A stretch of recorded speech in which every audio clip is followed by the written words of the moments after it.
Ijery kosa isika tompo maso anatin'ny tontolon'ny fanatanjahantena eo amin'ny taranjan'ny baolina lavalava indrindra ary niakatra ho laharana 420 amin'ny filarana iraisam-pirenena ny Maquis de Madagascar rehefa avy nandresina ekipam-pirenena ny Pologne tamin'ity androany ity fandresena tamin'ny 7 no 20 raha ny fantatra dia seroa maty ny rabe ary notsarainy José miampy Diop iray any José ihany no nahatonga ny isa ho 17 no 40 teo ampialan-tsasatra nitarika ny malagasy ibenja kosa avy eo no nampiditra ese fanteliny izay mbola notsarainy José ihany nandritra ny fizaram-potoana faharoa ao anatin'ny tontolon'ny fanatanjahantena izay ihany moa dia totosany alahady tolakandro teo amin'ny fokontany tsy lazaina ambohijanaka kosa ny famaranana baolina kitra ho an'olona 7 izay mbola tafiditra amin'ny tournoi Bertin Atsimondrano. Mitohy ny fifanana ara-panatanjahantena izay karakarain'ny groupe Bertin ho an'ireo tanora eny Atsimondrano. Raha ny andron'ny alahady teo dia niditra tamin'ny dingan'ny famaranana ny fifanana baolina kitra ho an'olona 7 natao teny amin'ny fokontany Tsilazaina commune Ambohijanaka. Tamin'izany indrindra no nandroban'ny ekipan'ny FC Black Tsilazaina ny ombony faha rehefa nandresina ekipan'ny ACT avy eo Tsilazaina ihany izy ireo tamin'ny Sarenoatra ho an'ny Sokajy Junior.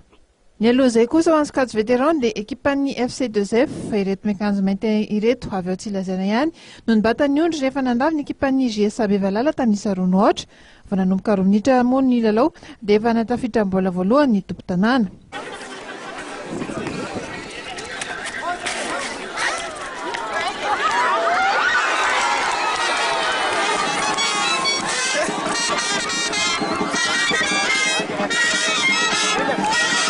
Niezaka nanenjika ihany ny ekipan'ny Bevalala saingy tsy naharesy tsosika ny fahaiza miaraka ny FC 2F zany. Ankoatr'ireo omby sy ondry ireo dia samy notolorana fitaovana toy ny baolina sy ny fanamiana avokoa ireto ekipa tafita amin'ny famaranana ireto. Nandritra ny fitaoparanana ihany koa ny ilazan'ny Bertin Andremiaingony mbola ahafahavononany anohana sy hanampiny tanorana Ambohijanaka amin'ny hetsika manaraka izay ataony na dia efa nifarana azy ity fifaninana ity.